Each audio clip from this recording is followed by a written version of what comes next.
Hello and welcome to episode 4 of Vessel and Voice. I'm your host, Kim Charlson, and we're here today talking about all things channeling from both sides of the perspective. We're going to be talking first about the human perspective on channeling and why it benefits us and why we may want to do it and what the process is like. And then we're going to hear from Monty later on in the episode about the spirit perspective.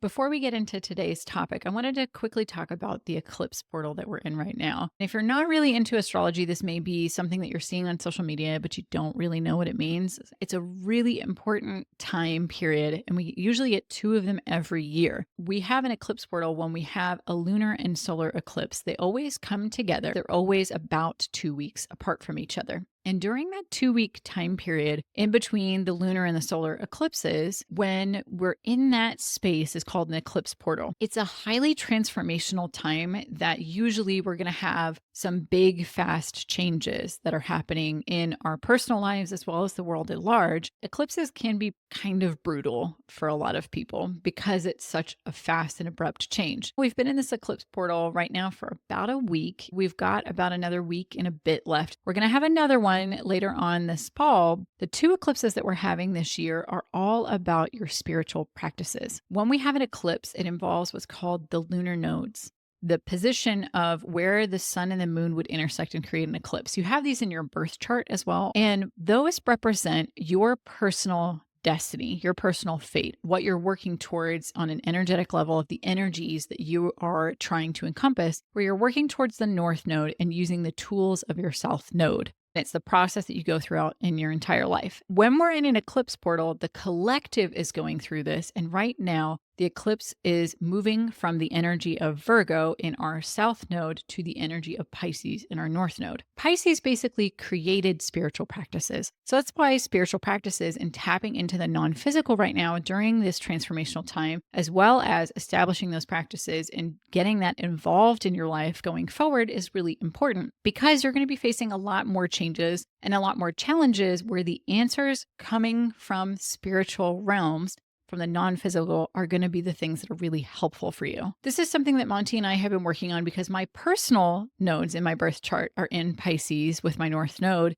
and my south node in Virgo. And my spiritual practices are super important. And then if I don't prioritize those, I may be feeling a little bit lost. So if you're feeling a little bit lost too, Monty and I have a special offer for you that we want to introduce you to. Spirit Guidance for Beginners is our beginner course made for anyone to learn how to connect with their spirit guides and do what we call external channeling, which we're going to talk about what exactly that means a little bit later in this episode of the different types of channeling. But it's basically like sitting down and having a cup of coffee with your spirit guides and being able to ask questions and get some feedback and insights from them. This course teaches you and goes through what we're going to talk about in this episode of the essential energetic skills that you need to have. We're offering a special 20% off during the eclipse portal through the end of March. So it goes a little bit longer than the eclipse portal to give people time. If you're interested in starting to connect with your spirit guides, getting guidance, you definitely want to grab it. It's only $88.80 at the 20% off price. And the price will be going up after the eclipse portal sale is over, just to inform you of that. So that way, you know, if you want to grab it for a good price, now is your time. Let's get into this week's podcast episode all about channeling. So that way you can understand, is channeling right for me? Is this something that I want to move forward with? Is this something that I want to start working with in my life? What exactly is channeling? Because a lot of people think it's what I do, where you allow a being to come into your body and take over control. That seems a little freaky and like they don't want to do that. Other people will see channeled messages where they're like, I'm seeing such and such, and these numbers are popping up, and this is a message for you. That's also a type of channeling. And then people will say, I created channeled art. So what exactly is channeling when it encompasses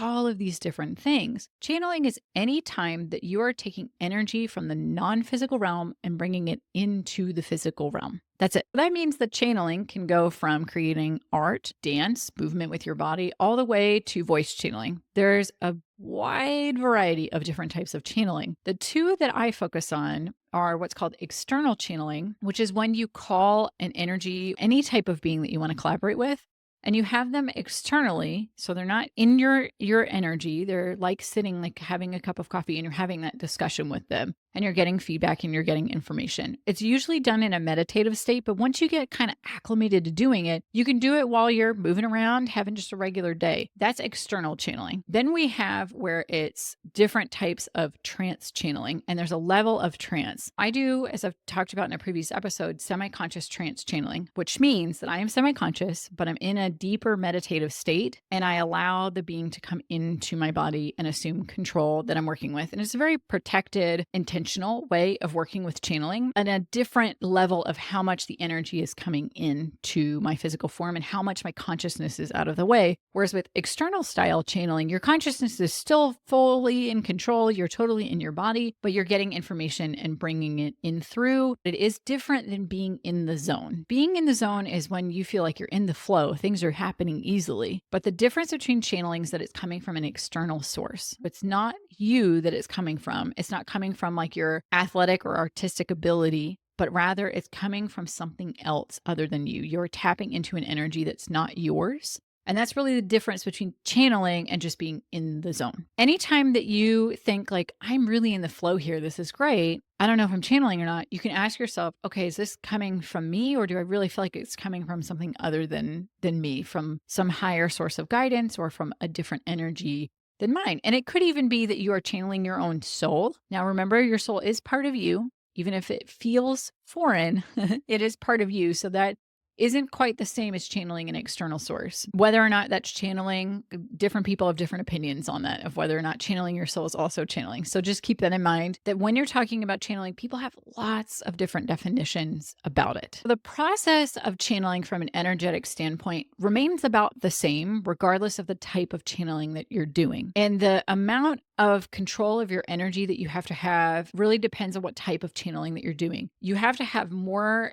energetic modulation, more control over your energy when you're getting to more of a surrendered state of really allowing the energy to assume control versus where your consciousness is really centered in your body. But the process is the same. It's just the depth and the level of control is different. One of the most important things I think that most channelers ignore is the importance of grounding. A lot of channelers believe that you can't be grounded while you're channeling because we're trying to raise our consciousness to a higher point. They assume that you can't be grounded at the same time as you're raising your consciousness, that it's not possible, or they feel it's too constricting, that grounding makes their energy feel too slow. They can't raise it up. One of the things I would say is that grounding is actually really important because we need to be able to bring the energy into the physical realm. That's what channeling is, right? If we're not present in the physical realm, if we're not grounded in the physical realm, we have a hard time taking that energy from the non-physical and really bringing it through into a grounded sense and state. It's important to ground as well as it protects our consciousness from really like drifting off and floating off into another dimension and not coming fully back into our bodies. So it's something to be aware of. And I think that channeling in general does a disservice of not talking about the importance of grounding because people feel it's restrictive. Yes, it is restrictive, but the purpose of channeling is to bring things into the physical realm.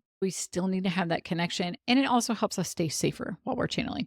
Now, for beginners, doing external channeling, spiritual psychosis is not really that much of an issue. It's more of something when you're really giving control over to something else. We'll have future episodes about that because it's more of an in-depth topic, but the likelihood of that happening is very low. So if you are like, oh, I want to channel, but I'm kind of nervous about like letting something take control of my body, you shouldn't do that until you're really, really acclimated with doing external channeling on a consistent basis. And your consciousness should be really rooted in your body, even though you're still channeling. The next step that you want to do after you've grounded really well is start to open up your energy and allow it to get into a receiving state. As part of that, you have to have some energetic hygiene because you need to know what you're receiving. One of the first stages that we do, and that Monty has really helped me master, is taking all the energy from your thinking mind and moving it to the side. We don't want that thinking energy to really be interfering, and that we're using that more intuitive, subconscious part of our brain. It also allows us to understand that the messages that we're receiving are not coming from us, that when we've set aside that logical brain, it's not popping in, interfering. We can really feel that energy and understand that it's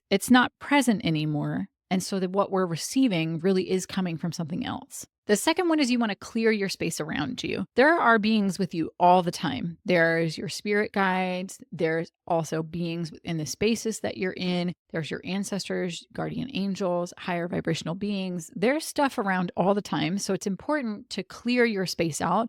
So you're only connecting to one source of guidance at a time. That's important that you're only connecting to one source of guidance. So that way you're able to discern what you're connecting to, because that's another step we're going to talk about in a minute here. But it's important to know what you're connecting to. If you've got a room full of a bunch of different voices, that can be really hard. So we want to clear the space, get a clean slate so that way we know what we're talking to and can get a sense of it. We also want to disconnect from anything in the physical world that we are still connected to energetically. One of the things I do is I just imagine that I am dropping a rope. Every single time I have an energetic tie to everybody and everything in my life that I care about.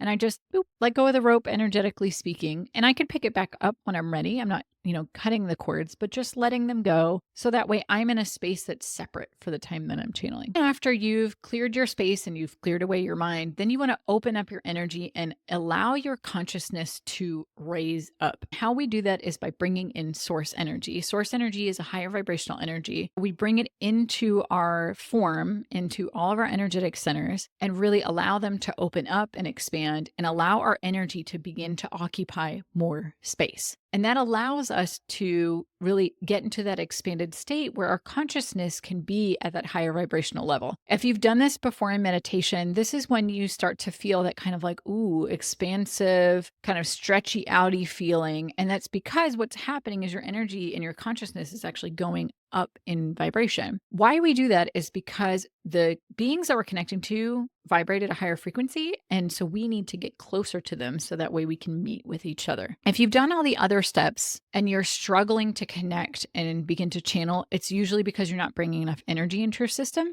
And that could be because you're not acclimated to it and you're just not bringing in enough because it feels unfamiliar, or because you have energetic blockages that are preventing you from bringing in enough energy. However, you can channel even if you have energy blocks. That is totally possible. I do it all the time when I have an energy block that I'm working on and it's something that's popped up, because everybody has energy blocks all the time, doesn't mean you can't channel. It just means sometimes you may have too many blocks and then it's restricting your energy too much, or you're just not acclimated to it and you're not allowing yourself to bring enough energy in. That takes time. Once you've done all of that, the next step is to really open up your heart center in particular. Your heart is where you connect to most spirit beings, not all of them, but when you're starting out, the easiest thing to do is connect with your spirit guides, which Monty is going to talk about why in a little bit, but the heart connection between you and your spirit guides is very strong. They love you unconditionally, as we've talked about in previous episodes. So that heart-to-heart connection is really easy for them. And as well, we want to receive energy through our hearts, because when we receive energy through some of the other energetic centers as the main focus,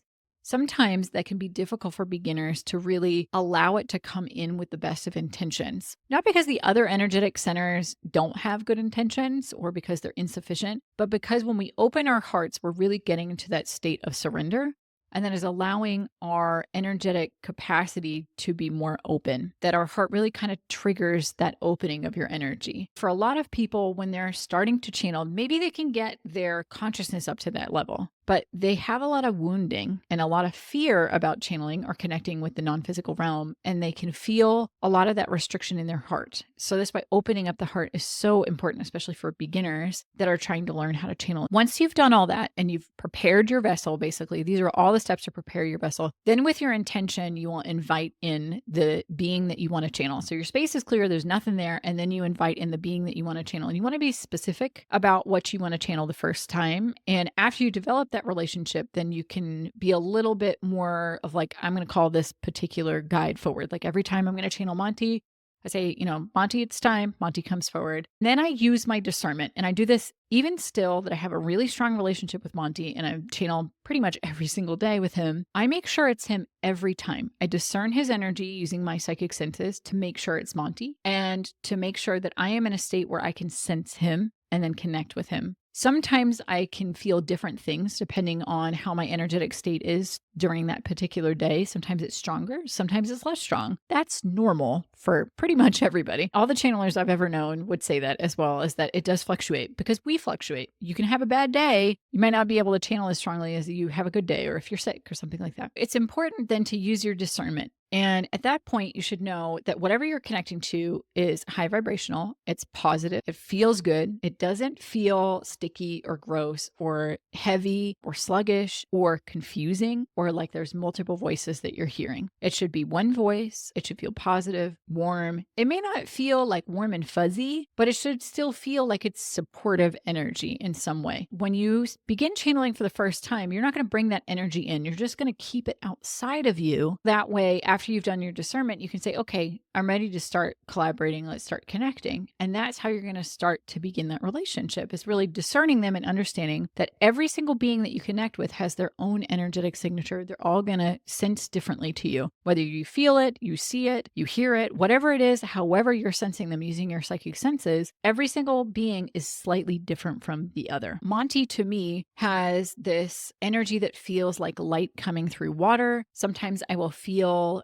fins type things or scales on my forearms, and his energy feels very familiar to me. But when he came in the first couple times, it didn't feel that strong. It took time for me to really acclimate to his energy. I have other guys that feel other ways. No guide feels quite like Monty except for Monty, so I know it's him when I'm channeling with Monty. If I have another guide that I'm working with, then I'll feel out their energy. If it's one that I'm familiar with before, then we have that relationship. If it's a guide I've never worked with before or a energetic being I've never worked with before, I'll establish that relationship externally before I allow them to take control over my body and do trance channeling with them. And that's because channeling is a relationship between you and the source of energy that you are channeling. Even if it's that you're channeling just pure energy, you always want to start with it externally, develop an awareness, a familiarity with it, and then start to bring that energy in over time, to really keep your energy and safe. So that way you know what you're connecting to. Once you've connected and you've gotten into that state, then you can get into the process of actually asking questions and asking for information. It's important to always keep that logic checked to the side. When you first start channeling, your logic is going to try to judge everything that comes in. When you start getting guidance from, say, your spirit guides, that logic brain is going to come straight in and say, wow, that's dumb advice, or we could have come up with that, or is that really from your spirit guide? You're going to hear all of those sorts of things coming through from your logic when you first start connecting. The important thing is to take that energy and set it to the side. Say, thank you. I know you're trying to keep me safe, but I'm just going to set that energy to the side right now because it's more important for me to receive this, to stay in the receiving mode, to stay in that state of openness and flow of the energy, because how your spirit guide is communicating with you is they're sending that to you in pure energy form. And then after you've disconnected, to assess it. So it's always staying in that flow of the energy, not questioning it, understanding that you're there to get information that you don't know, and really allowing you to have that relationship in that moment, and then go through the process of disconnecting before you start assessing. Receive, disconnect, assess is the process. When you're ready and you've gotten all the information that you want, you say thank you. Remembering that you can always do another session. If you are like, I don't know if I got everything answered, that's okay. You can always do another session. They're always there. Then you thank them and send them on their way and disconnect. And then you can make sure that your energy is completely clear again. That's the other part of the process, is you want to make sure that your energy is returned back to you. You're in your own energetic envelope. You're no longer connected to your source of guidance, that you're really centered in yourself. And then you ground down your energy again, because we want to bring what we just received back into physical form. And then we go through the process of asking ourselves, okay, was this guidance good? Was I really connected? Do I feel like I was connected to my source of guidance? Was my own brain interfering? Where was it interfering? Are there follow-up questions I need to ask? And reflecting on it and using your own discernment of whether or not you're going to act on that guidance. Now that you kind of know the process of channeling, you know what you can use it for, why would you want to channel? Number one, you can get guidance from higher sources of guidance and information that you don't have access to. For me personally, it was really beneficial to get somebody else's perspective from a non-human perspective, because I kept getting the same perspectives all the time that weren't very helpful. They weren't helping me move forward in my life. And it wasn't until I really started to connect with my spirit guides and my soul to be able to get that higher source of guidance and really understand it from a different level than what the world around me was saying, this is the truth, when it didn't feel quite right. That's where it can be really beneficial, as well as spirit guides and other energy beings are often there to help change your energy. And this is something we'll talk about in a future episode. But channeling can also just be that you sit and receive energy that the energetic being is sending to you. That can be healing energy, that can be comfort, support, anything that you need. There's probably an energetic being that is ready, willing, and waiting for you to just ask for that energy. So it can help. And one of the things in my personal journey that helped a lot was receiving healing energy from my spirit guides. That allowed me to overcome some of the worst stages of chronic illnesses that I had, which is a whole other episode, but that was really important for me. So channeling is also sometimes we just bring that energy in and we just feel better and it serves us in that way too. So it's sometimes it's not even asking questions. Most people want to ask questions eventually though, but sometimes it's just really getting that source of guidance and comfort purely from energy from a higher source. Now that we've talked about the process of channeling, how you can kind of start to wrap your head around what does this actually entail, I'm going to let Monty talk about the spirit perspective of channeling, and then we'll get back together in the end of this episode. It is Monty, and I am delighted to bring the perspective of the non-physical of the channeling relationship. It is truly a relationship between a human counterpart and a non-physical counterpart. And that counterpart can encompass more than one form, more than one format. It ranges from being the purest energy of being not a consciousness, but an energy pure in of itself, all the way through different types of entities as they arise in the non-physical format. For example, you can collaborate with your spirit guides, as I do with my human counterpart, as you are observing now, or you can collaborate with many different types of non-physical beings, ranging in their high vibration frequencies. Different entities have different vibrations and so therefore require a different level of skill from their human counterpart. Being open to the experience and allowing yourself to learn how to work with your energy will allow you to begin to collaborate and develop a relationship with different types of energy. The beginning of the journey of channeling is not one where you begin channeling entities, but rather that you begin learning how to collaborate strictly with energy in its purest forms. In its purest forms, energy is able to be brought into your physical being and then radiated out, much like you radiate your energy out throughout your day. But when you bring in a particular type of energy, you are setting the intention of bringing in this energy and then allowing it to radiate out from you, with that intention being your guide. Intention is often all that is required for you to begin to work in a collaborative manner with pure energy formats. When you decide that you would like to begin to get guidance from higher perspectives rather than just collaborating with pure energy, then it requires for you to be more adept at working with your energy. We wish to explain the perspective of entities or beings that you may wish to channel or collaborate with in our segment of this podcast today, as Kimberly has explained the process of how one channels and the energetic requirements on the human perspective. From our perspective, we must lower our energy down to the level where you are at for us to begin to collaborate. It is not the energy of your physical form, but rather the energy of where our consciousnesses can meet and collaborate together. It is important to understand that while your physical form is restricted and cannot change very significantly in its energetic format and will, over time, be a better or worse channel, allowing you a better or less clear connection as your life goes on. It is important to understand that your consciousness, rather, is the object of our focus from the non-physical side. When you raise your energy up to the level of consciousness where we are able to collaborate with you, it requires us to bring our consciousness to that same vibrational frequency to match it. This is why certain entities are not able to collaborate with humans in this way, or why some humans are more adept at collaborating with certain entities than others. They are more able to naturally get to the point where that entity can collaborate with them. And this is why the practice of raising your energy and setting specific intentions of the types of collaborations you wish to have can dictate who you can connect with from the non-physical realm.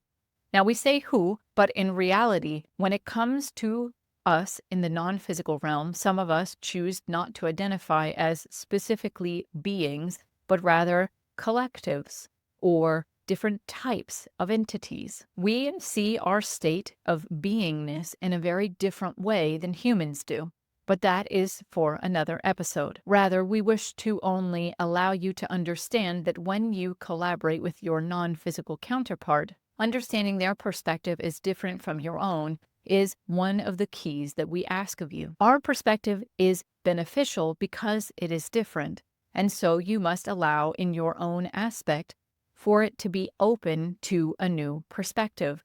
This is one of the keys of collaborating in a channeling relationship. For us in the non-physical, and why we decide to collaborate with a human counterpart is because we wish to be of service in some way.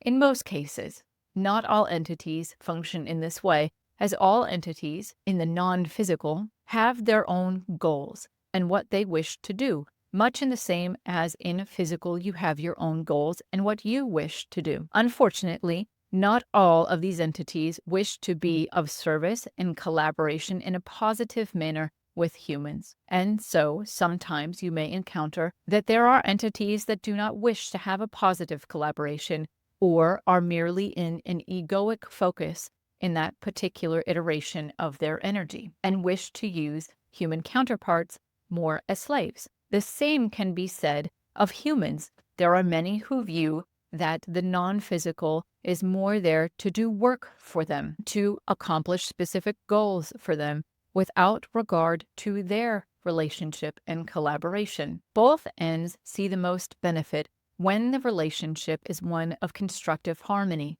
where both sides of the equation and both sides of the collaboration are served in some manner. For us, in spirit guide form, we serve our human counterparts by allowing us to serve and understand and have empathy and unconditional love for our human counterparts. The act of service is in part what we want to do and why we have chosen to be spirit guides, as we have discussed in previous episodes. However, other entities have other goals.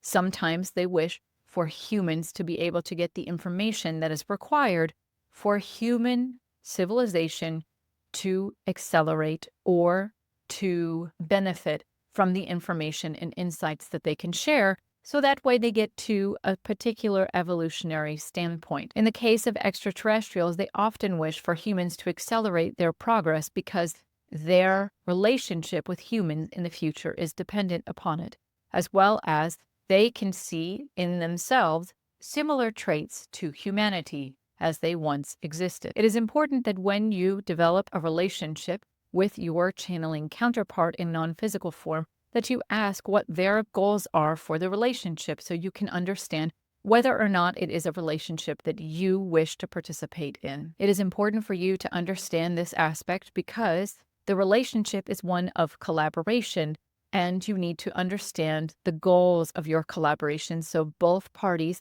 can mutually benefit. Now that we have spoken about what is required for us in non-physical form to begin a channeling partnership, you may wonder whether or not this is something you wish to do yourself and what you can gain from doing a channeling relationship. On our perspective, from the non-physical, we love to be able to collaborate with physical formats because it allows us to experience in part what it means to be in physical, what it means to be in this restriction, especially when we do this style of collaboration where we allow our energy to assume conscious control of a form. For us, this restriction reminds us of the work that we have yet to do because it feels at times uncomfortable. Being in non-physical for us is much more comfortable than being in the much slower physical format of restriction. Not only have I had to lower my consciousness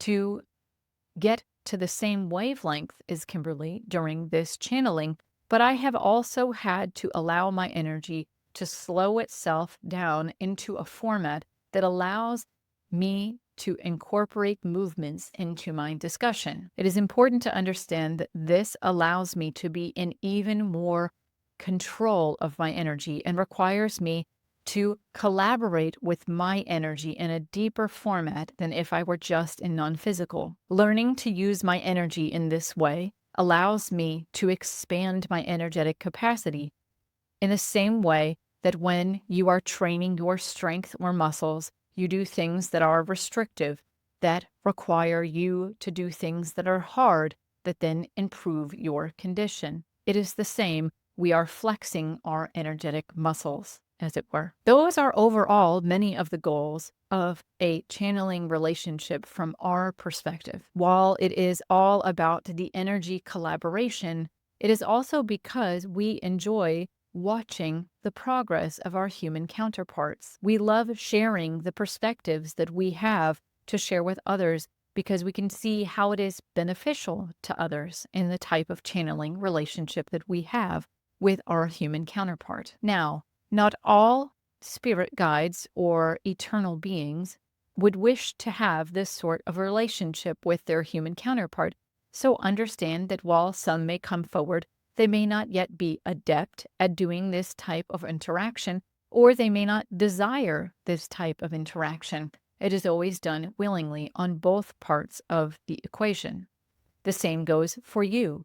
You must become adept and be willing at the same time to relinquish a certain aspect of control. Now, this comes to the question of if the human counterpart is relinquishing control, what are we relinquishing on our side of the equation to make it a collaboration where it does not feel as though one party is merely controlling the other party? As we have said, it does require us to shrink our energy down into a more constricted format. And as such, we lose the ability to fully come into our energy and control in the way that you may be assuming. Rather, it requires us to learn how to collaborate in a fashion that we are giving up a certain aspect of control over our own energy to collaborate in the same way that you, on the human counterpart side, are giving up a certain amount of control. Now, this is more in depth and more apparent for the type of channeling, such as voice channeling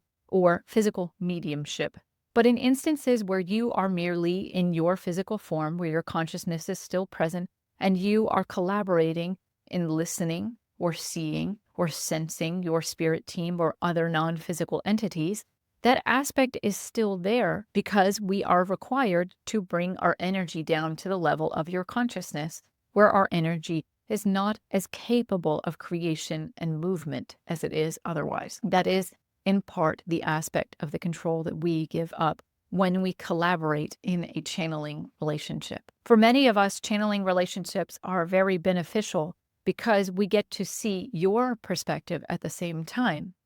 We get to understand your perspectives from human and physical formats in a much more in-depth way, which allows us to then provide better guidance, provide better insights. There are some entities, some guides, some collectives that have not done their job, we shall say, of making sure to really listen to their human counterparts and would rather in their work be more of a controlling aspect to forcefully impose their opinions upon their humans. This is not always a negative thing, but some entities have this energy as part of their collaborations and relationships. So it is important to understand what type of relationship you wish to have in channeling, regardless of whether it is in voice or mediumship channeling or more of a sitting at the coffee table together and speaking as friends. If you wish to begin channeling with your spirit guide counterpart, we would advise that this is a great place to start because spirit guides are much more adept at bringing their energy to the consciousness of your physical manifestation because we are skilled by doing this repeatedly. We are very practiced in it, so it is much easier for us to make that connection.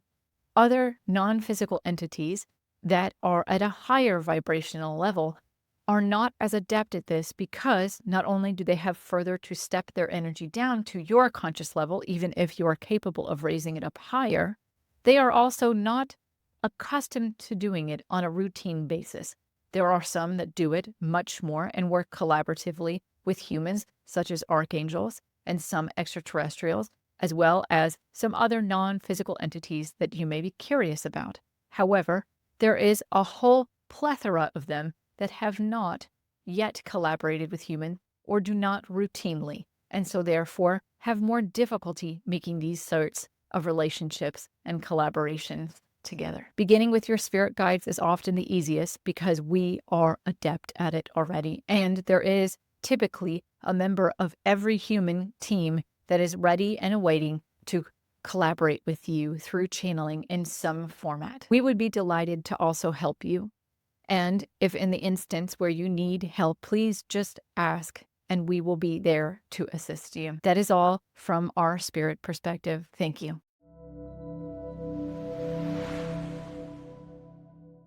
It's always interesting to hear Monty's perspective on what it's like for them in the spirit realm. And what I take away from this is it's really also about surrender on their side too, which is not something I've really thought of myself because for me, when I am working with Monty, I'm really in a state of surrender and I'm just focused on being connected to him. My job as a vessel is to make sure my vessel is always prepared and always connected and then to get out of the way and really let Monty run things. And it never really occurred to me that Monty is also in his own state of surrender of really relinquishing a lot of control that he's used to on the spirit side of things of he can just make things happen in the non-physical realm. And he really can't do that when he's working with me. He has to slow his energy down and really get into that restrictive mode of being in physical form with me and allowing his energy to really slow down so much to be able to do that. Because even though my consciousness is higher and I'm able to make that connection and make that bridge, his energy still has to come through my physical form in that way. And it's so interesting to hear It's so interesting to hear that we both have surrender on both sides of the equation in that relationship of surrendering. It's interesting to hear that we both have that aspect of surrender and giving up control, but it's very different of how it manifests into that relationship and channeling. I'm really excited if you're thinking about starting your channeling journey and would love to help you as part of that. As you're contemplating starting your channeling journey, feel free to send us any questions about how channeling works, or if you have any fears about getting started with channeling. That's a really common part of starting channeling is most people feel like I'm not supposed to do this. It's just something for a select few. But one of the things that I want you to take away from this is that it is an energetic process in a relationship between you and the non-physical. It is not dependent upon whether or not you have the gift. And it's really important to understand that if you want to learn how to channel, it is totally possible for you. And it comes down to being in control of your energy. Once you get into that state of control, knowing what you're opening up to and using your discernment, and then using your discernment after you've disconnected. While it's a process of a lot of surrender on both sides of the equation and giving up control, it also incorporates having a lot of control. It's a balance of where control is in that relationship that I find so intriguing and very interesting when we're talking about making decisions and moving forward in our lives. If you're curious about starting your own channeling journey, think about joining us in Spirit Guidance for Beginners. Monty and I would be delighted to have you in there. And if you'd like to take us up on the 20% off offer, you can check out using code SPIRIT20 or follow the link in the show notes below. We'll see you in the next episode where we're going to talk all about how you can start getting confirmation from your spirit guides in next week's episode, even if you don't want to go down the channeling path. So thank you for joining us for episode 4 of Vessel and Voice. We'll see you in the next one.